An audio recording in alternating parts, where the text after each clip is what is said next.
தந்தை மகன் தூயாவின் பெயராலே ஆமீன். மார்க்கு எழுதிய நற்செய்தியிலிருந்து வாசகம். அதிகாரம் 6, இறைவசனங்கள் 30 முதல் 34 முடிய. அக்காலத்தில் திருத்தூதர்கள் இயேசுவிடம் வந்து கூடி தாங்கள் செய்தவை கற்பித்தவை எல்லாம் அவருக்கு தெரிவித்தார்கள்.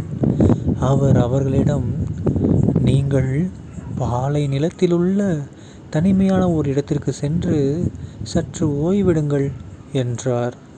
ஏனெனில் பலர் வருவதும் போவதுமாய் இருந்ததால் உண்பதற்கு கூட அவர்களுக்கு நேரம் கிடைக்கவில்லை. அவ்வாறே அவர்கள் படகேறி பாலை நிலத்தில் உள்ள தனிமையான ஓர் இடத்திற்கு சென்றார்கள். அவர்கள் புறப்பட்டு போவதை மக்கள் பார்த்தார்கள். பலர் அவர்களை இன்னாரென்று தெரிந்து கொண்டு எல்லா நகர்களிலிருந்தும் கால்நடையாகவே கூட்டமாய் ஓடி அவர்களுக்கு முன் அங்கு வந்து சேர்ந்தனர். அவர் கரையில் இறங்கிய போது பெருந்திரளான மக்களை கண்டார். அவர்கள் ஆயரில்லா ஆடுகளைப் போல் இருந்ததால் அவர்கள் மீது பரிவு கொண்டு அவர்களுக்கு பலவற்றை கற்பித்தார். ஆண்டவரின் அருள்வாக்கு.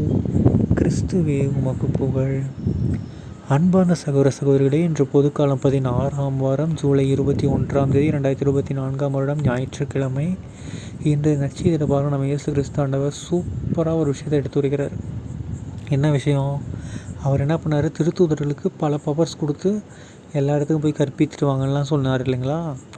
அப்படி திருத்தூதர் போயிட்டு என்னென்ன கற்பித்தாங்களோ எல்லாத்தையும் டிஸ்கஸ் பண்ணி சொல்லிகிட்டு இருக்கிறாங்க.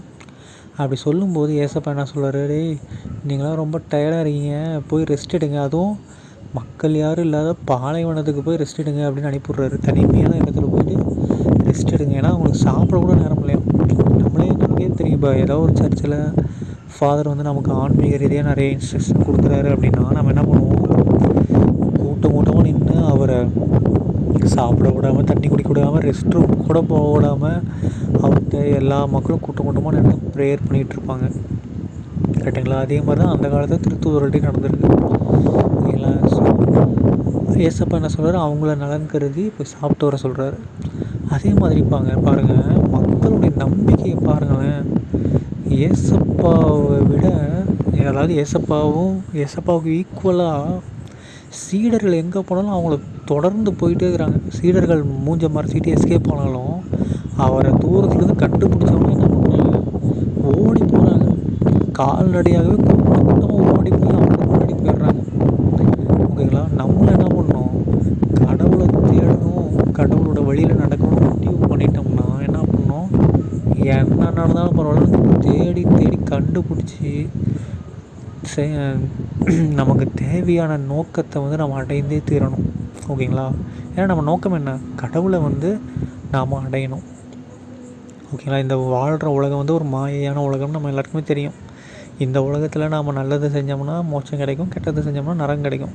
கெட்டது செய்கிறதுக்கு நிறையா வாய்ப்புகள் இருக்குது. அப்படி கெட்டது செய்கிற மைண்ட் செட்டில் இருக்கிற உலகத்தில் தான் நம்ம பார்த்துட்டு இருக்கிறோம். அப்போ நம்மளை நல்லது நோக்கி இழுக்கக்கூடியவர்கள் சில பேர் தான் இருக்காங்க, நம்முடைய குருக்கள்ஸ்.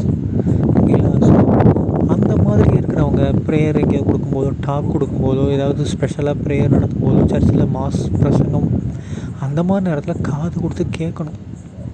மேக்ஸிமம் எல்லா சர்ச்சிலையும் சண்டே பிரசங்கம் ஒரு 1/4 மணி நேரம், அரை மணி நேரம் கூட வைப்பாங்க இல்லைங்களா?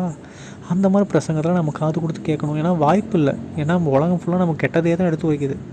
நியூஸ்லேருந்து, சினிமாவிலேருந்து, யூடியூப்லேருந்து, ஃபோன்லேருந்து எல்லா இடத்துலையும் தான் கெட்ட விஷயங்கள் தான் நமக்கு எடுத்து வைக்கிறாங்க. நல்ல விஷயங்கள் நம்ம சர்ச்சில் மட்டும்தான் கிடைக்குது.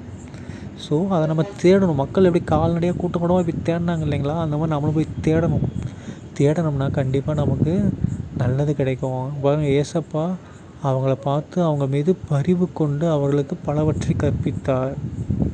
ஓகேங்களா? ஏன்னா ஏசப்பா எல்லா நேரமும் அந்த காலத்தில் அவங்க கூட இருக்க முடியாது. ஸோ நல்ல விஷயங்களை எடுத்து வைத்தோம்னா இவங்க நல்லவங்களாக வாழ்வாங்க. நல்லவங்களாக வாழ்ந்தாங்கன்னா கடவுளுக்கு ரொம்ப பிடிக்கும்.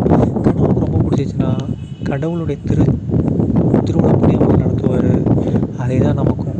ஒழுங்காக எல்லோரும் சர்ச்சுக்கு போங்க, ஃபாதர் வைக்கிற பிரசங்கத்தை ஃபுல்லாக கேளுங்க, அதை மனசில் தியானித்து அந்த ஒரு வார்த்தை ஓட்டுங்க. அடுத்த வாரம் அதே மாதிரி பண்ணுங்கள். சரிங்களா? தந்தை மகன் தூயாவின் பெயராலே ஆமீன். இயேசுவுக்கே புகழ், இயேசுவுக்கே நன்றி, மரியே வாழ்க. இயேசுவின் ரத்தம் ஜெயம். ஹல்லேலூயா. Praise the Lord.